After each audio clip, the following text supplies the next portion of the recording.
ನಮಸ್ಕಾರ. C cube coppers current ಕ್ಯಾಪ್ಚರ್ಸಿಗೆ ಸ್ವಾಗತ. ಇವತ್ತಿನ ದಿನದ ಎಲ್ಲ ಇಂಪಾರ್ಟೆಂಟ್ ಕರೆಂಟ್ ಅಫೇರ್ಸ್ ಟಾಪಿಕ್ಸ್ಗಳನ್ನು ನಾವು ಇದರಲ್ಲಿ ಎಕ್ಸ್ಪ್ಲೇನ್ ಮಾಡ್ತೀವಿ. ರೆಫರೆನ್ಸಿಗೆ ದ ಹಿಂದೂ ನ್ಯೂಸ್ ಪೇಪರ್ ಹಿಡ್ಕೊಂಡಿದ್ರು ಕೂಡ ಬೇರೆ ಬೇರೆ ಸೋರ್ಸ್ಗಳಿಂದ ನಾವು ಇಂಪಾರ್ಟೆಂಟ್ ಇನ್ಫಾರ್ಮೇಷನ್ಸ್ಗಳನ್ನು ನಾವಿಲ್ಲಿ ಹಾಕ್ತೀವಿ.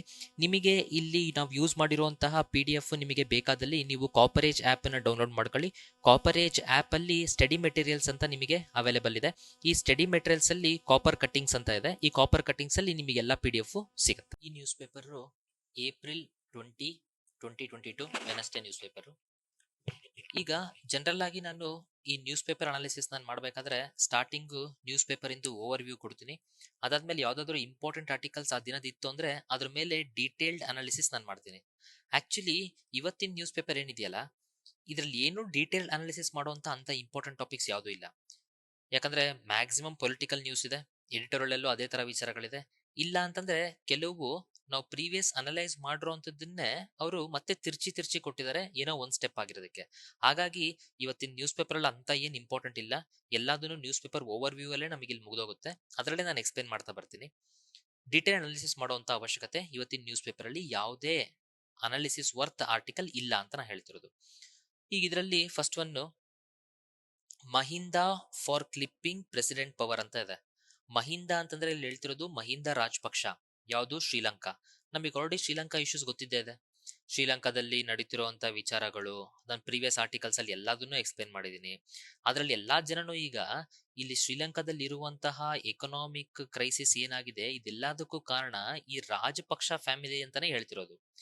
ಸೊ ಈ ರಾಜಪಕ್ಷ ಫ್ಯಾಮಿಲಿ ಅಂತ ಹೇಳಿದಾಗ ಇವ್ರು ಏನ್ ಮಾಡಿದ್ರು, ರಾಜಪಕ್ಷ ಇವರು 19th ಕಾನ್ಸ್ಟಿಟ್ಯೂಷನ್ ಅಮೆಂಡ್ಮೆಂಟ್ ಇವರೊಂದು ಅಮೆಂಡ್ಮೆಂಟ್ ಮಾಡಿದ್ರು. ಆ ಅಮೆಂಡ್ಮೆಂಟ್ ಪ್ರಕಾರ ಏನಂತಂದ್ರೆ power that is president prime minister ಅಂತ ನಾವೆಲ್ಲ ನೋಡ್ತೀವಲ್ಲ, ಸೊ ಪ್ರೆಸಿಡೆಂಟಿಗೆ ಮ್ಯಾಕ್ಸಿಮಮ್ ಪವರ್ ಅನ್ನ ಪ್ರೊವೈಡ್ ಮಾಡಿದ್ರು. ಸೊ ಏನಂತಂದ್ರೆ ಆಕ್ಚುಲಿ ಇಂಡಿಯಾದಲ್ಲಿ ಪ್ರೆಸಿಡೆಂಟ್ ನಾವೇನ್ ನೋಡ್ತೀವಲ್ಲ, ಇವರು ಸೆರೆಮೋನಿಯಲ್ ಹೆಡ್, ಡಿ ಜ್ಯೂರ್ ಅಂತ ಅಂದ್ಬಿಟ್ಟು ನಾವ್ ಹೇಳ್ತೀವಿ. ಪ್ರೈಮ್ ಮಿನಿಸ್ಟರ್ ಇದಾರಲ್ಲ, ಇವರು ನಮಗೆ actual head of the government. ಅಂದ್ರೆ ಇವ್ರನ್ನ ಡಿ ಫ್ಯಾಕ್ಟೋ ಅಂತ ಕರಿತೀವಿ. ಪ್ರೈಮ್ ಮಿನಿಸ್ಟರ್ಗೆ ಜಾಸ್ತಿ ಪವರ್. ಆತರ ಶ್ರೀಲಂಕಾ ತನ್ನ ಕಾನ್ಸ್ಟಿಟ್ಯೂಷನ್ಸ್ ಅಲ್ಲಿ ಅವರು 19th ಅಮೆಂಡ್ಮೆಂಟ್ ಮಾಡಿದ್ರು. ಸೊ ಆ ಅಮೆಂಡ್ಮೆಂಟ್ ಪ್ರಕಾರ ಅವರಿಲ್ಲಿ ಕೆಲವು ಬದಲಾವಣೆಗಳನ್ನ ಮಾಡಿದ್ರು. ಈಗ ಇವ್ರು ಏನ್ ಮಾಡ್ತಿದ್ದಾರೆ ಅಂದ್ರೆ ರೀಸ್ಟೋರಿಂಗ್ 19th ಅಮೆಂಡ್ಮೆಂಟ್ ಎಂಪವರಿಂಗ್ ಪ್ರೈಮ್ ಮಿನಿಸ್ಟರ್ಗೆ ಜಾಸ್ತಿ ಪವರ್, ಅಂದ್ರೆ ಪ್ರೆಸಿಡೆಂಟ್ಗೆ ತನ್ನ ಪವರ್ಗಳ ಜಾಸ್ತಿ ಕೊಟ್ಟಿರಲ್ಲ ಅಂತ ತೆಗೆದುಬಿಟ್ಟು ಪ್ರೈಮ್ ಮಿನಿಸ್ಟರ್ಗೆ ಜಾಸ್ತಿ ಪವರ್ ಕೊಡಬೇಕು ಅಂತ ಹೇಳಿದ್ದು 19th amendment of the Sri Lanka. ಅದನ್ನ ಮಾಡಿದ್ರು 19th ಅಮೆಂಡ್ಮೆಂಟ್. ಅದಾದ ನಂತರ 20th ಅಮೆಂಡ್ಮೆಂಟ್ ಮಾಡ್ಬಿಟ್ಟು ಅದನ್ನ ಓವರ್ ಟರ್ನ್ ಮಾಡಿದ್ರು. ಅಂದ್ರೆ ಪ್ರೈಮ್ ಮಿನಿಸ್ಟರ್ ಜಾಸ್ತಿ ಪವರ್ ಇಲ್ಲ, ಯಾರಿಗೆ ಜಾಸ್ತಿ ಪವರ್ ಇದೆ, ಪ್ರೆಸಿಡೆಂಟ್ಗೆ ಜಾಸ್ತಿ ಪವರ್ ಇದೆ ಅಂತ ಅಂದ್ಬಿಟ್ಟು 20th ಕಾನ್ಸ್ಟಿಟ್ಯೂಷನ್ ಅಮೆಂಡ್ಮೆಂಟ್ ಆಫ್ ಶ್ರೀಲಂಕಾದಲ್ಲಿ ಮಾಡಿದ್ರು. ಈಗ ಇದೆಲ್ಲಾ ತೊಂದರೆನೂ ಆಗ್ತಿರೋದು ಟೋಟಲ್ ಪವರ್ ಶ್ರೀಲಂಕನ್ ಪ್ರೆಸಿಡೆಂಟ್ ಕೈಯಲ್ಲೇ ಕೊಟ್ಟಿರೋದ್ರಿಂದ, ಜಾಸ್ತಿ ಪವರ್ ಕೊಟ್ಟಿರೋದ್ರಿಂದ ತೊಂದರೆ ಆಗ್ತಿರೋಂಥದ್ದು. ಹಾಗಾಗಿ ಪ್ರೈಮ್ ಮಿನಿಸ್ಟರ್ಗೆ ತನ್ನ ಪವರ್ನ ವಾಪಸ್ ಕೊಡಿಸ್ಬಿಟ್ರೆ ಮೇ ಬಿ ಏನೋ ಬದಲಾವಣೆ ಆಗುತ್ತೆ ಅಂತ ಇವ್ರ ಫ್ಯಾಮಿಲಿಯವರೇ ಒಬ್ರಿಗೊಬ್ರು ಈ ಸುಮ್ನೆ ಕಣ್ಣ ಮುಚ್ಚಾಲೆ ಆಡ್ತಿದ್ದಾರೆ. ಪ್ರೆಸಿಡೆಂಟ್ ಇಂದ ಆಗಿರೋದು ತೆಗೆದು ಬಿಡ್ತೀವಿ, ಪ್ರೈಮ್ ಮಿನಿಸ್ಟರ್ ಪವರ್ ಸಿಗುತ್ತೆ ಹಂಗೆ ಹಿಂಗೆ ಅಂತ ಅನ್ಬಿಟ್ಟು. ಇವೆಲ್ಲ ಕತೆ ಇವೆಲ್ಲ ಬೇಡ. ಇವು ಟೋಟಲ್ ಫ್ಯಾಮಿಲಿ ಸೇರ್ಕೊಂಡೆ ಶ್ರೀಲಂಕಾ ಹಾಳು ಮಾಡಿರೋದು ಒಂದು ವಿಚಾರ. ಇಲ್ಲಿ ನಮಗೆ ಏನ್ ಬರ್ಬೋದು, ಇತ್ತೀಚೆಗೆ 19th amendment of Sri Lankan constitution ಇಂದು ಯಾವ್ದಕ್ ಸಂಬಂಧಪಟ್ಟಿದೆ ಅಂತಂದ್ರೆ it is related to giving power to prime ಮಿನಿಸ್ಟರ್ಗೆ ಜಾಸ್ತಿ ಪವರ್ ಕೊಡುವಂಥದ್ದು. ಓಕೆ, ಅದೇ ತರ ಶ್ರೀಲಂಕಾದಲ್ಲಿ 13th ಕಾನ್ಸ್ಟಿಟ್ಯೂಷನ್ ಅಮೆಂಡ್ಮೆಂಟ್, ಶ್ರೀಲಂಕಾ ಸಂವಿಧಾನದ 13ನೇ ಸಂವಿಧಾನ ತಿದ್ದುಪಡಿ.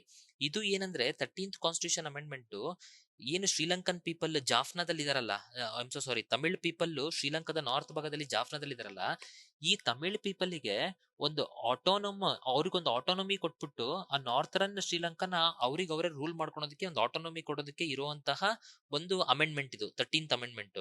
ಈ 13th ಅಮೆಂಡ್ಮೆಂಟ್ ಮಾಡಿ ಅಂತನ್ಬಿಟ್ಟು ಇಂಡಿಯಾ ಇದಕ್ಕೆ ಪ್ರಪೋಸ್ ಮಾಡ್ತಾ ಇದೆ. ಅಂದ್ರೆ ಇದಕ್ಕೆ ಶ್ರೀಲಂಕಾಗೆ ಪ್ರಮೋಟ್ ಮಾಡ್ತಿದೆ, ನೀವು ಇದನ್ನ ಮಾಡಿ ಅಂತನ್ಬಿಟ್ಟು. ಶ್ರೀಲಂಕಾ ಇದನ್ನ ಮಾಡ್ತಾ ಇಲ್ಲ. ಇದನ್ನ ಮಾಡಿದ್ರೆ ತಮಿಳ್ ಆಫ್ ಶ್ರೀಲಂಕನ್ಸ್ಗೆ ಜಾಸ್ತಿ ಪವರ್ ಅಥವಾ ಅವರಿಗೆ ಆಟೋನಮಿ, ತಮ್ಮನ್ ತಾವು ಆಳೋ ಅಂತ ಒಂದು ಪವರ್ ಸಿಗುತ್ತೆ ಅಂತ ಅನ್ಬಿಟ್ಟು.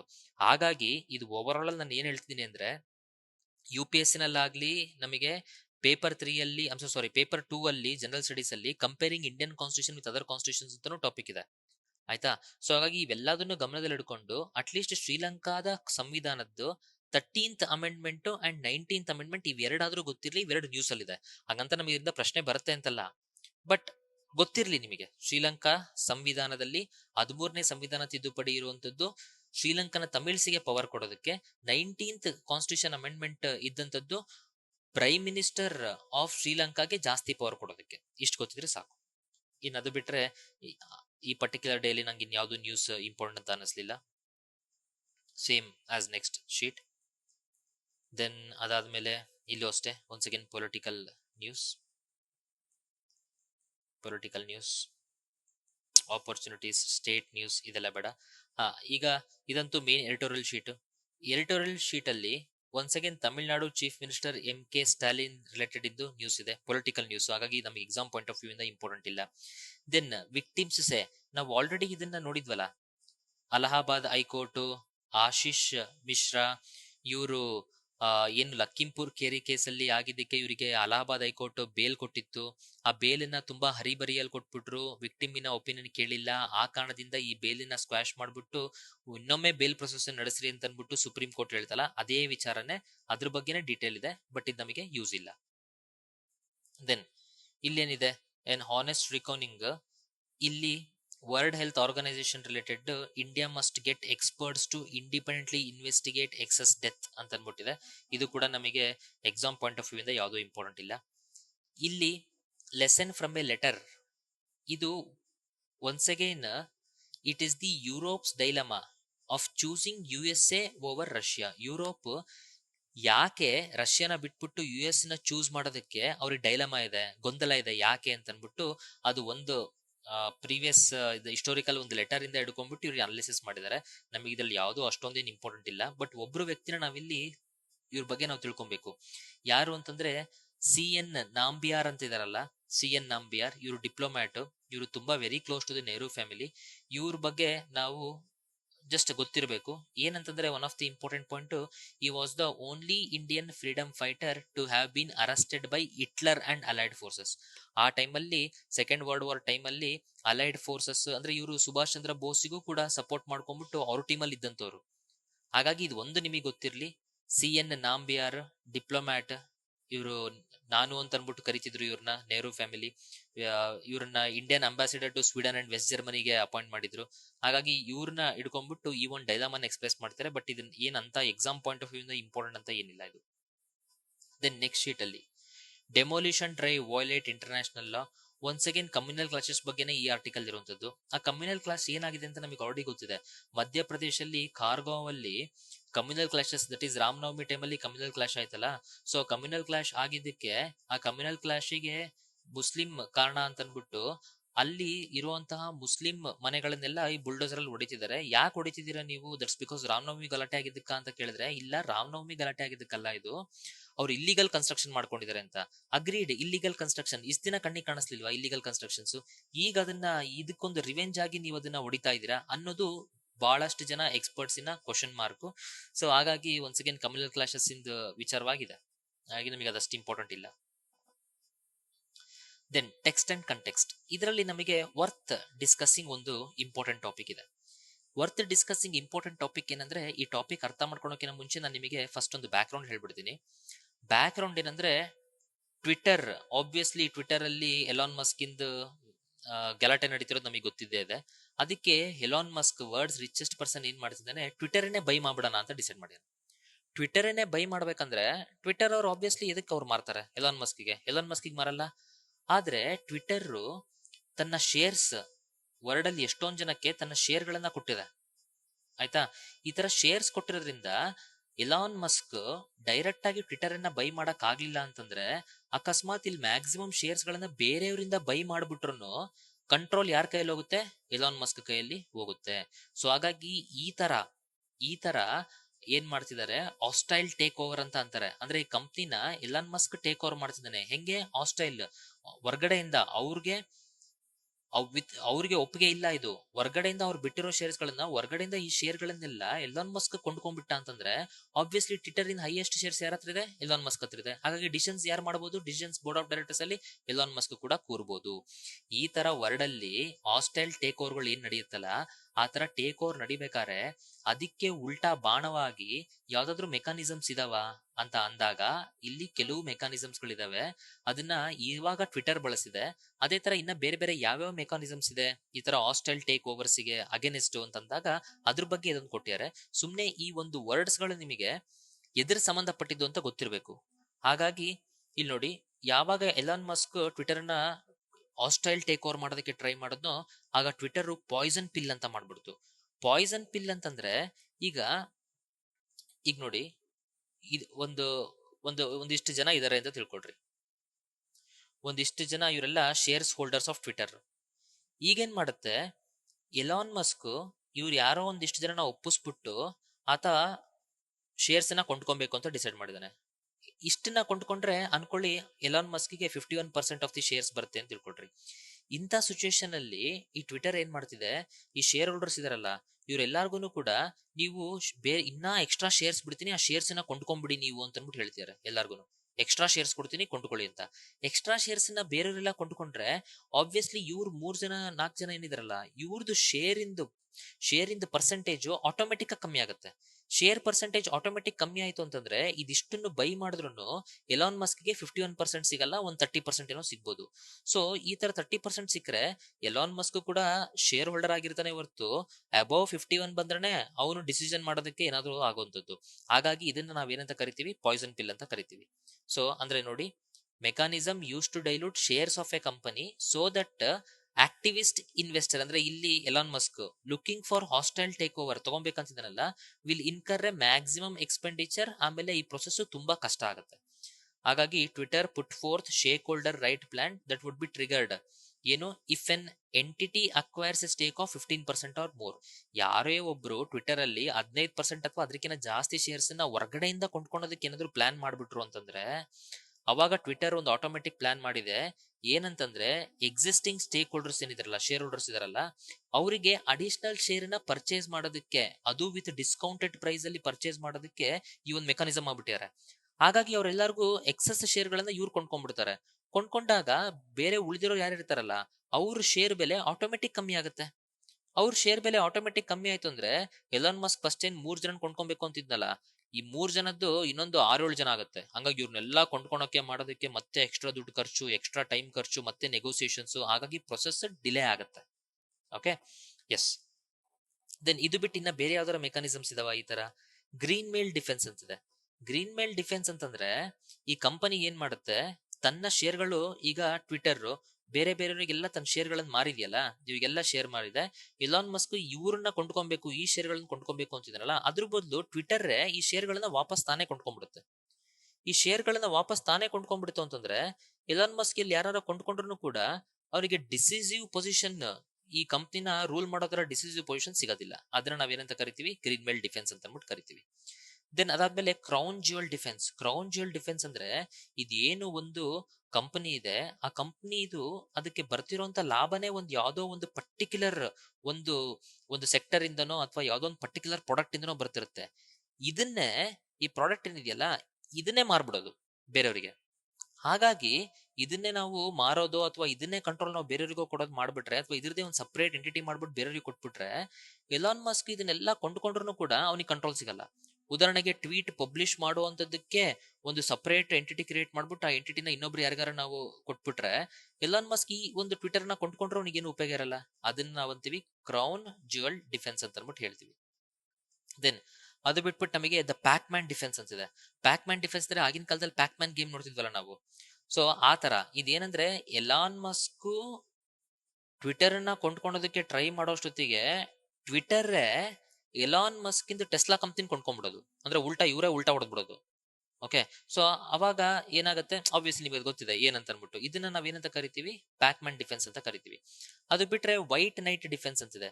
ವೈಟ್ ನೈಟ್ ಡಿಫೆನ್ಸ್ ಅಂತಂದ್ರೆ ಇಲ್ಲಿ ಇವರು ಟ್ವಿಟರ್ ತನ್ನ ಈ ಶೇರ್ಗಳನ್ನ ಎಲಾನ್ ಮಸ್ಕ್ ಬಂದ್ಬಿಟ್ಟು ಇವ್ರನ್ನ ಕೊಂಡ್ಕೊಬೇಕು ಅಂತಿದಾನಲ್ಲ, ಇವ್ರನ್ನ ಕೊಂಡ್ಕೊಳೋದಕ್ಕೆ ಟ್ವಿಟರ್ ಅವ್ರಿಗೆ ಯಾರೋ ಗೊತ್ತಿರೋರೊಬ್ರು ಶ್ರೀಮಂತ ಇರ್ತಾನೆ, ಅವ್ರಿಗೆ ಹೇಳ್ತಾರೆ ನೋಡ್ರಿ ಎಲಾನ್ ಮಸ್ಕ್ ಬಂದ್ಬಿಟ್ಟು ಇದನ್ನ ಕೊಂಡ್ಕೊಂತಿದ್ದಾನೆ, ಅವ್ರ ಬದಲು ನೀವೇ ಬಂದು ಕೊಂಡ್ಕೊಂಬಿಡಿ ಇದನ್ನ. ಯಾಕಂದ್ರೆ ಇವರೆಲ್ಲ ಶೇರ್ಸ್ ಮಾರೋದಕ್ಕೆ ರೆಡಿ ಇದಾರೆ, ವೀಕ್ ಇದಾರೆ, ಇವ್ರನ್ನ ನೀವು ಕೊಂಡ್ಕೊಂಡ್ಬಿಡಿ, ಇವ್ರನ್ನ ಕೊಂಡ್ಕೊಂಡು ನಮಗ್ ಫೇವರ್ ಆಗೋ ತರ ನೀವು ಅದನ್ನ ಡಿಸಿಷನ್ಸ್ ರೂಲ್ ನ ಮಾಡಿ ಅಂತ ಅಂದ್ಬಿಟ್ಟು ಹೇಳುವಂಥದ್ದು ವೈಟ್ ನೈಟ್ ಡಿಫೆನ್ಸ್. ಸೊ ಹಾಗಾಗಿ ಈ ವರ್ಡ್ಗಳು ನಿಮಗೆಲ್ಲ ಗೊತ್ತಿರ್ಲಿ. ಈ ವರ್ಡ್ ಏನಂತಂದ್ರೆ ಇದು ಡಿಫೆನ್ಸ್, ದಟ್ ಈಸ್ ಈ ತರ ಹಾಸ್ಟೈಲ್ ಟೇಕ್ ಓವರ್ ಮಾಡ್ತಾರಲ್ಲ, ಈ ತರ ಹಾಸ್ಟೈಲ್ ಟೇಕ್ ಓವರ್ ಮಾಡಿದಾಗ ಅದನ್ನ ಕಂಟ್ರೋಲ್ ಮಾಡೋದಕ್ಕೆ ಇರುವಂತದ್ದು. ಇತ್ತೀಚೆಗೆ ಈ ಡಿಫೆನ್ಸ್ ಮೆಕಾನಿಸಮ್ ಅಲ್ಲಿ ಪಾಯ್ಸನ್ ಪಿಲ್ ಅನ್ನೋ ಒಂದನ್ನ ಯೂಸ್ ಮಾಡ್ಬಿಟ್ಟು ಟ್ವಿಟರ್ ಏನ್ ಮಾಡಿದೆ, ಎಲನ್ ಮಸ್ಕಿಗೆ ಟ್ವಿಟರ್ ನ ಬೈ ಮಾಡೋದಕ್ಕೆ ಕಷ್ಟ ಮಾಡ್ಕೊಟ್ಟಿದೆ ಅಷ್ಟೇ ಈ ಆರ್ಟಿಕಲ್. Next, collegium system. ನಮಗೆ ಆಬ್ವಿಯಸ್ಲಿ ಕೊಲಿಜಿಯಂ ಸಿಸ್ಟಮ್ ಇದು ಪೊಲಿಟಿನಲ್ಲಿ ಇನ್ ಡೀಟೇಲ್ ನಾವು ಕೊಲಿಜಿಯಂ ಸಿಸ್ಟಮ್ ಹೇಳಿದೀವಿ. ಇಲ್ಲಿ ನ್ಯೂಸ್ ಅಲ್ಲಿ ಕೊಟ್ಟಿರೋದು ಏನಂತಂದ್ರೆ ನೋಡ್ರಿ, ಓವರ್ ಆಲ್ ಕೊಲಿಜಿಯಂ ಸಿಸ್ಟಮ್ ಅಲ್ಲಿ 5 ಜನ ನಮಗೆ ಕೊಲಿಜಿಯಂ ಸಿಸ್ಟಮ್ ಇರ್ತಾರ, top most senior judges of the supreme court. ಈಗ ಅವ್ರವ್ರು ಇಲ್ಲಿ ಡೇಟ್ ಆಫ್ ರಿಟೈರ್ಮೆಂಟ್ ನೋಡ್ರಿ, ಒಬ್ಬೊಬ್ರು ರಿಟೈರ್ಡ್ ಆಗ್ತಿದ್ದಂಗೂ ಕೂಡ ಈ ಕೊಲಿಜಿಯಂ ಸಿಸ್ಟಮ್ ಇಂದು ಕಾಂಪೋಸಿಷನ್ಸ್ ಚೇಂಜ್ ಆಗ್ತಾ ಹೋಗುತ್ತೆ, ಸೇಮ್ ಇರಲ್ಲ. ಅವರ ರಿಟೈರ್ಮೆಂಟ್ ತಕ್ಕಂಗೆ ಕಾಂಪೋಸಿಷನ್ ಚೇಂಜ್ ಆಗ್ತಾ ಹೋಗುತ್ತೆ. ಹಾಗಾಗಿ ಇವ್ರ ಕೆಳಗಡೆ ಇದ್ದವರೇ ಇವರೇ next chief justice of India ಆಗ್ತಾರೆ ಅಂತಲ್ಲ, ಅಷ್ಟೊತ್ತಿಗೆ ಅವ್ರ ಟೈಮ್ ಮುಗ್ದೋಗಿತ್ತು ಅಂತಂದ್ರೆ ಇವ್ರು ಬೇಕಾದ್ರೂ ಆಗ್ಬೋದು ಅಥವಾ ಇವ್ರು ಬೇಕಾದ್ರೂ ಆಗ್ಬೋದು. ಅದನ್ನ ಇಲ್ಲಿ ಓವರ್ ಆಲ್ ಒಂದು ಗ್ರಾಫಿಕಲ್ ಇದ್ರಲ್ಲಿ ಇನ್ಫೋಗ್ರಾಫಿಕ್ಸ್ ಪ್ರಕಾರ ಇವ್ರು ಡೀಟೇಲ್ ಕೊಟ್ಟಿದ್ದಾರೆ. ಇದ್ರ ಕೆಳಗಡೆ ಆಬ್ವಿಯಸ್ಲಿ ನಾವ್ ಏನು ಕೊಲಿಜಿಯಂ ಸಿಸ್ಟಮ್ ಅಂತ ನಾವು ಓದಿರ್ತೀವಿ ಅದರದ್ದು ಡೀಟೇಲ್ ಕೂಡ ಒಂದು ಸಂಕ್ಷಿಪ್ತವಾಗಿ ಕೊಟ್ಟಿದ್ದಾರೆ, ಅದನ್ನು ಕೂಡ ಒಮ್ಮೆ ನಾವು ನೋಡ್ಬಿಡೋಣ. ಇಲ್ಲಿ ಏನ್ ಹೇಳ್ತಿದ್ರೆ, the collegium of judges system created by the supreme court to insulate judicial appointment from executive interference. Actually ಜಾಕ್ ಅಂತ ಅನ್ಬಿಟ್ಟು ನ್ಯಾಷನಲ್ ಜುಡಿಷಿಯಲ್ ಅಪಾಯಿಂಟ್ಮೆಂಟ್ ಕಮಿಷನ್ ನ ಸೆಟಪ್ ಮಾಡಿದ್ದೆ ಎಕ್ಸಿಕ್ಯೂಟಿವ್ ಇಂಟರ್ಫರೆನ್ಸ್ ಬರ್ಲಿ ಜುಡಿಷರಿ ಅಂತ ಅನ್ಬಿಟ್ಟು. ಯಾಕಂದ್ರೆ Indian judiciary is the only judiciary in the world where judges are appointed solely by judges ಅನ್ನ ಜಡ್ಜಸ್ ಅಪಾಯಿಂಟ್ ಮಾಡ್ತಾರೆ ಸೋಲಿ. ಹಾಗಾಗಿ ಎಕ್ಸಿಕ್ಯೂಟಿವ್ ಇಂಟರ್ಫರೆನ್ಸ್ ಇರಬೇಕು ಅಂತಾನೆ ಎಂಜಾಕ್ ಅನ್ನ ಸೆಟಪ್ ಮಾಡಿದ್ರು. ಬಟ್ ಆದ್ರೆ ಕೋರ್ಟ್ ಹೇಳ್ತು ಎಂಜಾಕ್ ನೀವು ಸೆಟಪ್ ಮಾಡೋದು ನಾನ್ ಕಾನ್ಸ್ಟಿಟ್ಯೂಷನಲ್, ಹಾಗಾಗಿ ಬೇಡ ಅಂತ. ಹಾಗಾಗಿ ಎಕ್ಸಿಕ್ಯೂಟಿವ್ ಇಂಟರ್ಫರೆನ್ಸ್ ಇಲ್ಲ. ಸೆಲೆಕ್ಟ್ ಮಾಡೋದನ್ನ ಯಾರು ಸೆಲೆಕ್ಟ್ ಮಾಡ್ತಾರೆ, ಈ ಒಂದು ಕೊಲಿಜಿಯಂ ಸಿಸ್ಟಮ್ ಜಡ್ಜಸ್ ಗಳನ್ನ ಸೆಲೆಕ್ಟ್ ಮಾಡುವಂತದ್ದು. ಸೊ ಹಾಗಾಗಿ it is now a powerful institution itself as it decides appointment of judge of high court. ಹೈಕೋರ್ಟಿಗೆ ಯಾರು ಜಡ್ಜಸ್ ಅಂತ ಹೇಳೋದು ಇವರೇ, ಸುಪ್ರೀಂ ಕೋರ್ಟಿಗೆ ಯಾರು ಜಡ್ಜಸ್ ಅಂತ ಹೇಳೋದು ಇವರೇ, then chief justice of high court ಹೇಳೋದು ಇವರೇ, ದೆನ್ ಆಮೇಲೆ ಹೈಕೋರ್ಟಿನ ಜಡ್ಜ್ ಗಳ ಟ್ರಾನ್ಸ್ಫರ್ ಆಗೋದನ್ನ ಡಿಸೈಡ್ ಮಾಡುವಂತದ್ದು ಇವರೇ. ಹಾಗಾಗಿ ಈ ಕೊಲಿಜಿಯಂ ಸಿಸ್ಟಮ್ ಗೆ ತುಂಬಾ ಪವರ್ ಇದೆ. ನೆಕ್ಸ್ಟ್, ಕೊಲಿಜಿಯಂ ಸಿಸ್ಟಮ್ ಅಂದ್ರೆ ಏನು, ಚೀಫ್ ಜಸ್ಟಿಸ್ ಆಫ್ ಇಂಡಿಯಾ ಮತ್ತೆ 4 ಮೋರ್ ಸೀನಿಯರ್ ಮೋಸ್ಟ್ ಜಡ್ಜಸ್ ಇದಾರಲ್ಲ, ಇವ್ರನ್ನ ನಾವ್ ಏನಂತ ಕರಿತೀವಿ, ಕೊಲಿಜಿಯಂ ಅಂತ ಅನ್ಬಿಟ್ಟು ಹೇಳ್ತೀವಿ. ಓಕೆ, ದೆನ್ ಇದರಲ್ಲಿ chief justice of India and 2 more senior most judges constitute collegium. ಅಂದ್ರೆ ಈಗ ಸುಪ್ರೀಂ ಕೋರ್ಟ್ಗೆ ಜಡ್ಜ್ ಯಾರ ಅಪಾಯಿಂಟ್ಮೆಂಟ್ ಮಾಡ್ಬೇಕಂದ್ರೆ 1+4 ಮೆಂಬರ್ಸ್ ಅಂದ್ರೆ chief justice of India plus 4 most senior most judges, they are the collegium to select judge to supreme court. ಅದೇ ಹೈಕೋರ್ಟಿಗೆ select ಮಾಡ್ಬೇಕಂತಂದ್ರೆ then 1+3 that is 1+2. So ಹಾಗಾಗಿ ಓವರ್ ಆಲ್ 3 ಮೆಂಬರ್ಸ್ ಅದನ್ನೇ ಹೇಳಿದ್ದಾರೆ. So 1+2 that is 1 chief justice of India and 2 senior most judge ಇದಾರಲ್ಲ, ಇವರು collegium ಆಗ್ತಾರೆ. ಯಾವುದಕ್ಕೆ, for the appointment to the high court. So appointment to the supreme ಕೋರ್ಟಿಗೆ 1+4, appointment to the ಹೈಕೋರ್ಟಿಗೆ 1+2, ಇದೊಂದು ವಿಚಾರ ಹೇಳಿದ್ದಾರೆ. ದೆನ್ ಅದಾದ್ಮೇಲೆ as member of the collegium is by seniority, there is a change in the composition every time a senior judge retire. Obviously ಅದನ್ನೇ ನಾವಿಲ್ಲಿ article ನೋಡ್ತಿರೋದು, ಒಬ್ರು senior judge retired ಆಗ್ತಿದ್ದಂಗೂ ಈ ಓವರ್ ಆಲ್ ಕಾಂಪೋಸಿಷನ್ ನಮಗೆ ಚೇಂಜ್ ಆಗ್ತಾ ಹೋಗುತ್ತೆ. Okay, yes. Then ಅದಾದ್ಮೇಲೆ next sheet ಅಲ್ಲಿ ಏನು ಯೂಸ್ ಇಲ್ಲ, ಬಟ್ ಇಲ್ಲಿ ಒಂದು ವರ್ಡ್ ಕೊಟ್ಟಿದ್ದಾರೆ ನೋಡಿ, ಪೆನಾಪ್ಟಿಕೋನಿಸಮ್. ಪೆನಾಪ್ಟಿಕೋನಿಸಮ್ ಅಂದ್ರೆ ಇದು ಈ ರೌಂಡ್ ಜೈಲ್ ಇರುತ್ತಲ್ಲ, ಈ ರೌಂಡ್ ಜೈಲಲ್ಲಿ ಸೆಂಟ್ರಲ್ ಒಂದು ಟವರ್ ಇರುತ್ತೆ. ಇಲ್ಲಿ ಈ ಜೈಲಿಂದ ಸೆಲ್ಗಳು ಇರುತ್ತೆ, ಅಂದ್ರೆ ಎಲ್ಲಿ ಕೈದಿಗಳು ಇರ್ತಾರಲ್ಲ ಇಲ್ಲಿರ್ತಾರೆ. ಈ ಕೈದಿಗಳು ಮೇಲ್ ನಿಂತ್ಕೊಂಡು ಯಾರು ನೋಡ್ತಿದಾರೆ ಅಂತ ಅಂದ್ಬಿಟ್ಟು ಕೈದಿಗಳಿಗೆ ನೋಡಕ್ಕಾಗಲ್ಲ. ಬಟ್ ಇಲ್ಲಿ ಮೇಲ್ ನಿಂತಿರುವಂತ ಒಬ್ಬ ಪೊಲೀಸು ಪ್ರತಿಯೊಬ್ಬರ ಕೈದಿ ಸೆಲ್ಗಳಲ್ಲೂ ಏನಾಗ್ತಿದೆ ಅಂತ ನೋಡ್ಬೋದು. ಹಾಗಾಗಿ ಮೇಲ್ ನಿಂತ್ಕೊಂಡು ಇವ್ನು ನೋಡ್ತಿದ್ದಾನೋ ಇಲ್ವೋ ಸೆಕೆಂಡ್ರಿ, ಯಾರೋ ನೋಡ್ತಿರ್ಬೋದು ಅನ್ನೋ ಭಯಕ್ಕೆ ಈ ಸೆಲ್ಲಲ್ಲಿರುವಂತಹ ಇನ್ಮೇಟ್ಸ್ ಅಥವಾ ಕೈದಿಗಳು ಅವರು ಪ್ರಾಪರ್ ಆಗಿ ಬಿಹೇವ್ ಮಾಡ್ತಾರೆ. ಯಾಕಂದ್ರೆ ಯಾರಿಗ್ ಗೊತ್ತು ಯಾವ ಟೈಮಲ್ಲಿ ಯಾರು ನೋಡ್ತಿದ್ದಾರೆ ಅಂತ ಅನ್ಬಿಟ್ಟು. ಆಗಿನ ಕಾಲದಲ್ಲಿ ಇದ್ದಂತ ಈ ಪೆನಾಪ್ಟಿಕೋನಿಸಮ್ ಇದನ್ನೇ ಈಗಿನ ಕಾಲದಲ್ಲಿ ಈ CCTV ಕ್ಯಾಮ್ರಾಗಳು ಪೆನಾಪ್ಟಿಕೋನಿಸಮ್ ಮಾಡ್ತಿದ್ದಾವೆ. ಹಾಗಾಗಿ ಯಾವ್ದಾರ ಒಂದ್ ಜಾಗಕ್ಕೆ ನೀವು ಹೋದಾಗ ಇಲ್ಲಿ you are under CCTV surveillance ಅಂದ್ರೆ ಮುಗೀತು. CCTV ವರ್ಕ್ ಆಗ್ತಿದಾವೋ ಇಲ್ವೋ, ಅದಕ್ಕೆ ಎಷ್ಟು ಮೆಮೊರಿ ಇದೆ ನಾವು ತರನೇ ಕೆಡ್ಸ್ಕೊಳಲ್ಲ. ಇದಕ್ ಬೇಕಪ್ಪ CCTV ಇದೆ, ಏನಾರ ಮಾಡಿದ್ರೆ ಸಿಗಾಕೊಂತೀವಿ, ಅಲ್ಲಿ ಯಾರಾದ್ರೂ ನೋಡ್ತಿದಾರೋ ಇಲ್ಲ ಅನ್ನೋದು ನಮಗೆ ಬೇಡ. ಸೊ ಹಾಗಾಗಿ ಏನದು, ಇಟ್ಸ್ ಅ ಟೈಪ್ ಆಫ್ ಪೆನಾಪ್ಟಿಕೋನಿಸಮ್. ಈ ವರ್ಡ್ ದಟ್ ಈಸ್ ವೊಕ್ಯಾಬ್ಯುಲರಿ ನಿಮಗೆ ಇದು ಗೊತ್ತಿರಲಿ. ಕೆಲವರು ಕ್ಲಾಟ್ ಎಕ್ಸಾಮ್ಸ್ ಪ್ರಿಪೇರ್ ಮಾಡ್ತೀರಾ, ಇದಕ್ಕೆ ಪ್ರಿಪೇರ್ ಮಾಡ್ತಿರ್ತೀರಾ, ನಿಮಗಿದು ಗೊತ್ತಿರಲಿ. Okay, then once again it's not that any important news ಅನ್ನಿಸ್ಲಿಲ್ಲ. ದೆನ್ ಇಲ್ಲಿ ಸ್ಟಾರ್ ರೇಟಿಂಗ್, ಪ್ಯಾಕೇಜ್ ಫುಡ್ಡಿಗೆ ಸ್ಟಾರ್ ರೇಟಿಂಗ್ ಕೊಡ್ಬೇಕಂತ ಡಿಸೈಡ್ ಮಾಡಿದ್ದಾರೆ. ನಾವ್ ಹೆಂಗೆ ಈಗ ಎಲೆಕ್ಟ್ರಾನಿಕ್ಸ್ ಐಟಮ್ಸ್ಗೆ, ಎಸಿಗೆ, ಅದಕ್ಕೆ ಇದಕ್ಕೆಲ್ಲ ಸ್ಟಾರ್ ರೇಟಿಂಗ್ ಕೊಡ್ತೀವಲ್ಲ, 3 ಸ್ಟಾರ್ ಇದು 5 ಸ್ಟಾರ್ ಇದು ಅಂತ, ಆತರ ಫುಡ್ಡಿಗೂ ಈ ತರ ಸ್ಟಾರ್ ರೇಟಿಂಗ್ ಕೊಡಬೇಕು ಅಂತಿದ್ದಾರೆ. ಸೊ ಹಾಗಾಗಿ ಹೆಲ್ತಿ ಫುಡ್ ಯಾವುದು ಅಂತ ಅನ್ಬಿಟ್ಟು ಇವ್ರು ಡಿಸೈಡ್ ಮಾಡ್ಬೋದು ಅಂತ. ಬಟ್ ಇದು ಆಕ್ಚುಲಿ ಹಂಗ್ ವರ್ಕ್ ಆಗಲ್ಲ. ಯಾಕಂದ್ರೆ ಈಗ ಫ್ರೂಟ್ ಜ್ಯೂಸ್ ಅಲ್ಲಿ ಫ್ರೂಟ್ನೇ ಹಾಕಿ, ಫ್ರೂಟ್ ಪಲ್ಪನ್ನೇ ಹಾಕಿ ಮಾಡಿದ್ದಾರೆ ಅಂದ್ರೆ ಆಬ್ವಿಯಸ್ಲಿ ಹೆಲ್ತಿ. ಬಟ್ ಅದಕ್ಕೆ ಅವ್ರು ಶುಗರ್ ಹಾಕಿರ್ತಾರೆ. ಓಕೆ, ಸೊ ಶುಗರ್ ಹಾಕಿರೋದ್ರಿಂದ ಶುಗರ್ ಕಾಸ್ ಮಾಡುವಂತ ಸೈಡ್ ಎಫೆಕ್ಟ್ ಅನ್ನ ಅದನ್ನ ಕನ್ಸಿಡರ್ ಮಾಡಿ ಹೆಂಗ್ ಸ್ಟಾರ್ ಕೊಡ್ತಾರೆ ಇವ್ರು ಇದಕ್ಕೆ? ಇದು ಒಳ್ಳೆ ಫುಡ್ ಅಂತಂತಾರ, ಇದು ಕೆಟ್ಟ ಫುಡ್ ಅಂತಾರ? ಒಳ್ಳೆ ಫುಡ್ ಬಿಕಾಸ್ ಫ್ರೂಟ್ ಇದೆ, ಕೆಟ್ಟ ಫುಡ್ ಬಿಕಾಸ್ ಶುಗರ್ ಇದೆ. ಹಂಗಾಗಿ ಇದನ್ನ ಇವ್ರು ಏನು ಅರ್ಧ ಸ್ಟಾರ್ ಇಂದ 5 ಸ್ಟಾರ್ ಕೊಟ್ಬಿಟ್ಟು ಡಿಸೈಡ್ ಮಾಡ್ಬೇಕು ಅಂತಿದಾರಲ್ಲ, ಇದು ಹಂಗ ಮಾಡೋದಕ್ ಆಗಲ್ಲ, ಇದು ಎಫೆಕ್ಟಿವ್ ಇರಲ್ಲ ಅಂತ ಅನ್ಬಿಟ್ಟು ಹೇಳ್ತಿದ್ದಾರೆ. But food safety and standard authority of India ಇದನ್ನ ಮಾಡ್ಬೇಕಂತ ಅನ್ಬಿಟ್ಟು ಡಿಸೈಡ್ ಮಾಡಿದೆ ಅಷ್ಟೇ. ಅದು ಬಿಟ್ರೆ once again there is nothing important here. Obviously nothing important here. Then ಇಲ್ಲಿ ನ್ಯೂಸ್ ಆಲ್ರೆಡಿ ನಾವು ಚೈನಾ ಮತ್ತೆ ಸೊಲೊಮನ್ ಐಲ್ಯಾಂಡ್ ಇಂದು ಆಲ್ರೆಡಿ ನಾವು ಪ್ರೀವಿಯಸ್ ಕ್ಲಾಸ್ ಅಲ್ಲಿ ನೋಡಿದೀವಿ. ಅದನ್ನ ಒಂದ್ಸತಿ ನಾನು ಫಾಸ್ಟ್ ಆಗಿ ನಿಮಗೆ ರೀಕ್ಯಾಪ್ ಮಾಡ್ಬಿಡ್ತೀನಿ. ಚೈನಾ ಸೊಲೊಮನ್ ಐಲ್ಯಾಂಡ್ ಇಂದ ಏನಂತಂದ್ರೆ, ಸೊಲೊಮನ್ ಐಲ್ಯಾಂಡ್ಸ್ ಇದೆಯಲ್ಲ, ಸೊಲೊಮನ್ ಐಲ್ಯಾಂಡ್ಸ್ ಬಂದು ಪೆಸಿಫಿಕ್ ಐಲ್ಯಾಂಡ್ಸ್, ಪೆಸಿಫಿಕ್ ಓಷನ್ ಇರುವಂತದ್ದು. ದಟ್ ಈಸ್ ಓಷನಿಯಾ ಕಾಂಟಿನೆಂಟಲ್ ಬರುತ್ತೆ. ಇದು ಮಲೆನೇಷಿಯಾ ಅಂಡರ್ ಈ ಸೊಲೊಮನ್ ಐಲ್ಯಾಂಡ್ಸ್ ಬರುತ್ತೆ. ಅಂದ್ರೆ ಅಲ್ಲಿ ಗ್ರೂಪ್ ಆಫ್ ಐಲ್ಯಾಂಡ್ಸ್ ಗಳನ್ನ ಮಾಡ್ಕೊಂಡಿದ್ದಾರೆ, ಮೈಕ್ರೋನೇಷಿಯಾ, ಮಲನೇಷಿಯಾ, ಆಸ್ಟ್ರೋನೇಷಿಯಾ ಅಂತ ಅನ್ಬಿಟ್ಟು. ಸೊ ಈ ಸೊಲೊಮನ್ ಐಲ್ಯಾಂಡ್ ಏನಿದೆಯಲ್ಲ, ಈ ಐಲ್ಯಾಂಡ್ ಅಲ್ಲಿ ಈ ಐಲ್ಯಾಂಡ್ ಈಗ ಚೈನಾ ಕಡೆ ತಿರುಗಿದೆ. ಅಂದ್ರೆ ಮುಂಚೆ ಈ ಐಲ್ಯಾಂಡ್ ತೈವಾನ್ ಜೊತೆ ಒಳ್ಳೆ ರಿಲೇಶನ್ಶಿಪ್ ಇತ್ತು. ಆಮೇಲೆ ಚೈನಾ ಬಂದ್ಬಿಟ್ಟು ಆಸೆ ತೋರಿಸ್ಬಿಟ್ಟು ಈಗ ಈ ಐಲ್ಯಾಂಡ್ ಅಲ್ಲಿ ಚೈನಾ ಚೆನ್ನಾಗಿ ತನ್ನ ಇನ್ಫ್ರಾಸ್ಟ್ರಕ್ಚರ್ ಪ್ರಾಜೆಕ್ಟ್ಸ್ ಅವು ಇವು ಎಲ್ಲ ಸೆಟಪ್ ಮಾಡಿದೆ. ಈ ತರ ಸೆಟಪ್ ಮಾಡಿದಾಗ ಇಲ್ಲಿ ಸೊಲೊಮನ್ ಐಲ್ಯಾಂಡ್ ಜನ ಚೈನಾ ಬಂದು ನಮ್ಮನ್ನ ಕಬ್ಜಾ ಮಾಡ್ತಿದ್ದಾರೆ ಅಂತನ್ಬಿಟ್ಟು ಸೊಲೊಮನ್ ಐಲ್ಯಾಂಡ್ ಅಲ್ಲಿ ಇರುವಂತ ಗವರ್ಮೆಂಟ್ ಅಗೇನಷ್ಟು ಜನ ದಂಗೆದೇಳ್ತಿದ್ದಾರೆ. ಆ ತರ ದಂಗೆದ್ದಾಗ ಚೈನಾ ನನ್ನ ಹೂಡಿಕೆಗೆ ತೊಂದರೆ ಆದ್ರೆ, ನನ್ನ ಪ್ರಾಜೆಕ್ಟ್ಸ್ ತೊಂದರೆ ಆದ್ರೆ, ನನ್ನ ಚೈನೀಸ್ ಪೀಪಲ್ ಬಂದ್ಬಿಟ್ಟು ಇಲ್ಲಿ ಕೆಲಸ ಮಾಡ್ತಿದ್ರೆ ಅವ್ರಿಗೆ ತೊಂದರೆ ಆದ್ರೆ, ಆ ಕಾರಣದಿಂದ ನಾನು ಮತ್ತೆ ನೀನು ಅಂದ್ರೆ ಚೈನಾ ಮತ್ತೆ ಸೊಲೊಮನ್ ಐಲ್ಯಾಂಡ್ ಗವರ್ಮೆಂಟ್ ಒಂದು ಅಗ್ರಿಮೆಂಟ್ ಮಾಡ್ಕೊಳ್ಳೋಣ.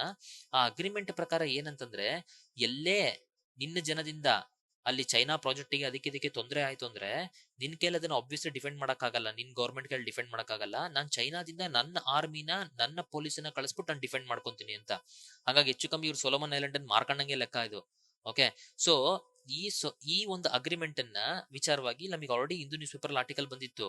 ಆ ಅಗ್ರಿಮೆಂಟ್ ನ ಸೈನ್ ಮಾಡಿದ್ರೆ ಬಹಳ ಪ್ರಾಬ್ಲಮ್ ಆಗುತ್ತೆ, ಚೈನಾಗೆ ಫುಲ್ ಪವರ್ ಕೊಟ್ಟಂಗೆ, ಮಿಲಿಟರಿ ಪವರ್ ಎಸ್ಟಾಬ್ಲಿಷ್ ಮಾಡ್ಬಿಡುತ್ತೆ ಪೆಸಿಫಿಕಲಿ, ಇವೆಲ್ಲ ಕತೆ ಹೇಳಿದ್ರು. ಓಕೆ, ಅಗ್ರಿಮೆಂಟ್ ಸೈನ್ ಮಾಡಲ್ಲ, ಯಾಕಂದ್ರೆ US ಕೂಡ ಪ್ರೆಷರ್ ಆಗ್ತಿದೆ ಸೊಲೊಮನ್ ಐಲ್ಯಾಂಡಿಗೆ ಅಂತ. ಬಟ್ ಇದ್ ನೋಡಿದ್ರೆ ಸೊಲೊಮನ್ ಐಲ್ಯಾಂಡ್ ಇವಾಗ ಅಗ್ರಿಮೆಂಟ್ ಅನ್ನ ಸೈನ್ ಮಾಡೇ ಬಿಟ್ಟಿದೆ. ಸೊ ಹಾಗಾಗಿ ಚೈನಾದವರು ಫುಲ್ ದಗ್ ನುಗ್ತಿದ್ದಾರೆ ಈಗ ಸೊಲೊಮನ್ ಐಲ್ಯಾಂಡ್ಸ್ ಅಲ್ಲಿ. ಹಾಗಾಗಿ ಪೆಸಿಫಿಕ್ ಅಲ್ಲಿ ಮತ್ತೆ ಒಂದ್ ರೀತಿ ಇಂಟರ್ನ್ಯಾಷನಲ್ ರಿಲೇಷನ್ಸ್ ಇನ ಈಕ್ವೇಶನ್ಸ್ ಮತ್ತೆ ಇಂಬ್ಯಾಲೆನ್ಸ್ ಆಗ್ಬೋದು ಅಂತ ಅನ್ಸುತ್ತೆ. Okay, next Israel hits Gaza in reply to rocket attack. Already ನಿಮಗೆ total Israel Palestine issue previous ಅಲ್ಲಿ ಹೇಳಿದೀನಿ. ಅದ್ರಲ್ಲಿ ನಾನು ನಿಮಗೆ ಇತ್ತೀಚೆಗೆ ಹೇಳಿದ್ ಏನ್ ವಿಚಾರ ಅಂತಂದ್ರೆ, ಇಸ್ರೇಲ್ ಸ್ಟ್ರೀಟ್ ಅಲ್ಲಿ ಗಲಾಟೆ ನಡೀತಿದೆ. ದಟ್ ಈಸ್ ರಂಜಾನ್ ಹಬ್ಬದ್ದಾಗ್ಲಿ ಅಥವಾ ಇದರಲ್ಲಿ ಪಾಸ್ ಓವರ್ ಅಂತ ಜ್ಯೂಸ್ ಹಬ್ಬ ಆಗ್ಲಿ, ಈ ಎರಡು ವಿಚಾರ ಆಗಿ ಇಲ್ಲಿ ಹೆಂಗೆ ನಾವಿಲ್ಲಿ ಕೋಮುಗಲಭೆ ನೋಡ್ತಿದೀವಲ್ಲ ಇಂಡಿಯಾದಲ್ಲಿ, ಅದೇ ತರ ಅಲ್ಲೂ ಗಲಾಟೆ ಆಯ್ತು. ಅಲ್ಲಿ ಗಲಾಟೆ ಆದಾಗ ಪ್ಯಾಲೆಸ್ಟೈನಿಯನ್ ಇದಕ್ಕೆಲ್ಲ ಮುಸ್ಲಿಮ್ಸೇ ಕಾರಣ. ಹಾಗಾಗಿ ಪೊಲೀಸನ್ನ ಆ ಮುಸ್ಲಿಮ್ಸ್ ಇಂದು ಇರುವಂತಹ ಒಂದು ಆಸ್ಪಿಷಿಯಸ್ ಏನು ಮಾಸ್ಕ್ ಇದೆ, ದಟ್ ಈಸ್ ಯಾವ್ದದು ಮಾಸ್ಕ್, ಅಲ್ಲಕ್ಸಾ ಮಾಸ್ಕ್ ಏನಿದೆ, ಅಲ್ಲಕ್ಸಾ ಮಾಸ್ಕ್ ಪೊಲೀಸಿನ ಕಳಿಸ್ಬಿಟ್ಟಿರ್ತಾರೆ. ಸೊ ಪೊಲೀಸಿನ ಕಳಿಸಿರೋದ್ರಿಂದ ಅಲ್ಲಿ ಇಸ್ರೇಲ್ ಮುಸ್ಲಿಂ ಸೆಂಟಿಮೆಂಟ್ಸ್ ಗೆ ಇದು ಧಕ್ಕೆ ಆಗುತ್ತೆ. ಸೊ ಧಕ್ಕೆ ಆಗೋದ್ರಿಂದ ಪ್ಯಾಲೆಸ್ಟೈನಿಯನ್ ಅವರು ಎಲ್ಲರೂ ಕೂಡ ಇಸ್ರೇಲಿಗೆ ಅಟ್ಯಾಕ್ ಮಾಡಿರ್ತಾರೆ. ಎಷ್ಟು ಗೊರಿಲ್ಲಾ ವೇರ್ಫೇರ್ ಆಗುತ್ತೋ ಅದರಿಂದ ಈಗ ಅಟ್ಯಾಕ್ ಮಾಡಿದ್ದಾರೆ. ಸೊ ಅಟ್ಯಾಕ್ ಮಾಡಿರೋ ಕಾರಣದಿಂದ ವೆಸ್ಟ್ ಬ್ಯಾಂಕ್ ಮತ್ತೆ ಗಾಜಾ ಸ್ಟ್ರಿಪ್, ಈ ಎರಡು ಕಡೆ ಪ್ಯಾಲೆಸ್ಟೈನ್ ಇರುವಂತದ್ದು. ಅದರಲ್ಲಿ ಗಾಜಾ ಸ್ಟ್ರಿಪ್ ಅನ್ನ ರೂಲ್ ಮಾಡ್ತಿರುವಂತವ್ರು ಹಮಾಸ್. ಈ ಹಮಾಸ್ ಯಾರು ಅಂತಂದ್ರೆ ಈಜಿಪ್ಟಿನ ಮುಸ್ಲಿಂ ಬ್ರದರ್ಹುಡ್ಡಿನ ಪಾರ್ಟ್. ಈ ಹಮಾಸ್ ಅವರು ವೈಲೆಂಟ್ ಜಿಹಾದಿ ಮೆಥಡ್ಸ್ ಅನ್ನ ಫಾಲೋ ಮಾಡ್ತಾರೆ. ಹಾಗಾಗಿ ಈ ಹಮಾಸ್ ಇಂದಾನೆ ಆಗಿರುತ್ತೆ ಅಂತ ಅನ್ಬಿಟ್ಟು ಇಸ್ರೇಲ್ ಏನ್ ಮಾಡಿದೆ, ಈಗ hits Gaza in reply to the rocket attack. ಆ ಕಡೆಯಿಂದ ಅವ್ರು ರಾಕೆಟ್ ಅಟ್ಯಾಕ್ ಮಾಡಿದ್ರು, ಹೀಗಾಗಿ ಇಸ್ರೇಲ್ ಇಲ್ಲಿ ಅಟ್ಯಾಕ್ ಮಾಡಿದೆ. ಹಾಗಾಗಿ ಎಷ್ಟೋ ಒಂದು ಶಾಂತಿಗೆ ಬರ್ತಿದೆ ಅನ್ನೋಷ್ಟೊತ್ತಿಗೆ ಮತ್ತೆ ಈ ಅಟ್ಯಾಕ್ಗಳು ಇವೆಲ್ಲ ನಡೀತಿದೆ. ಇದ್ರ ಬಗ್ಗೆ detail and history of Israel and Palestinian ನಿಮಗೆ ಗೊತ್ತಾಗ್ಬೇಕಂದ್ರೆ ಮಸ್ಟ್ ನೀವು ಪ್ರೀವಿಯಸ್ ನಂದು ವಿಡಿಯೋಸ್ ಅಲ್ಲಿ ನೋಡ್ಬಿಟ್ಟು ಅಲ್ಲಿ ನಿಮಗೆ ಇದರಲ್ಲಿ ಯಾವ್ದು ತಮ್ನೇಲಲ್ಲೇ ಯಾವ್ಯಾವ ಟಾಪಿಕ್ ಅಂತ ಅನ್ಬಿಟ್ಟು ನಿಮಗಿದೆ. ದೆನ್ ಆ ವಿಡಿಯೋ ಕ್ಲಿಕ್ ಮಾಡಿದ್ರೆ ನಿಮಗೆ ಅಲ್ಲಿ ಚಾಪ್ಟರ್ ವೈಸ್ ಟಾಪಿಕ್ಸ್ ಗಳನ್ನ ಡಿವೈಡ್ ಕೂಡ ಮಾಡಿದೀನಿ. ನೀವು ಡೈರೆಕ್ಟ್ ಆಗಿ ಯಾವ ಟಾಪಿಕ್ ಬೇಕೋ ಆ ಟಾಪಿಕ್ ಕ್ಲಿಕ್ ಮಾಡಿದ್ರೆ ವಿಡಿಯೋ ಡೈರೆಕ್ಟ್ ಆಗಿ ಅಲ್ಲಿಗೆ ಹೋಗುತ್ತೆ. ಅಲ್ಲಿ ನೀವು ಇಸ್ರೇಲ್ ಇಂದು ಮತ್ತೆ ನಾನು ಪ್ಯಾಲೆಸ್ಟೈನ್ ಇಂದು ಎಕ್ಸ್ಪ್ಲೇನ್ ಮಾಡಿದ್ದೀನಿ, ಅದನ್ನ ನೋಡಿದಾಗ ನಿಮಗಿದು ತುಂಬಾ ಈಸಿಯಾಗಿ ಆರ್ಟಿಕಲ್ ಅರ್ಥ ಆಗುತ್ತೆ. It is just N update. ಹಾಗಾಗಿ ಇವತ್ತಿನ ನ್ಯೂಸ್ ಪೇಪರ್ ನಾವೇನ್ ನೋಡಿದ್ವಲ್ಲ ಅವೆಲ್ಲ ಪ್ರೀವಿಯಸ್ ನಾವು ನೋಡಿರುವಂತದ್ರದ್ದು ಅಪ್ಡೇಟೇ ನಡೀತಿದೆಯೇ ಹೊರತು ಮತ್ತೇನು ಸ್ಪೆಷಲ್ ಆಗಿ ಇದರಲ್ಲಿ ಏನು ನಡೀತಾ ಇಲ್ಲ. ಓಕೆ, ಮತ್ತೆ IMF ಕಟ್ ಇಂಡಿಯನ್ ಫೋರ್ಕಾಸ್ಟ್ ಇದು ಕೂಡ ನಾವು ನೋಡ್ತಾನೆ ಇದೀವಿ ನ್ಯೂಸ್. ಇದು ಕೂಡ ನಮಗೆ ಯಾವ್ದು ಇಂಪಾರ್ಟೆಂಟ್ ಇಲ್ಲ. ದೆನ್ ಅದಾದ್ಮೇಲೆ ಡೂಪ್ಲೆಸಿಸ್ ಮತ್ತೆ ಹೇಸಲ್ವುಡ್. ಓಕೆ, ಇದರಲ್ಲಿ ಇವರು KGF 2 ಬಂದ್ರು ಇನ್ನ ಇವರು ಪುಷ್ಪಾತ್ ಬಿಡ್ತಿಲ್ಲ ಸ್ಟೈಲ್. ಓಕೆ, ನಡೀಲಿ, ಅವ್ರ ಖುಷಿ ಅವರಿಗೆ, ನಮ್ಮ ಎಕ್ಸಾಮ್ಸ್ ನಮಗೆ. ಓಕೆ, ಎಸ್, ಅಷ್ಟು ನಮಗೆ ಇವತ್ತಿನ ನ್ಯೂಸ್ ಪೇಪರ್.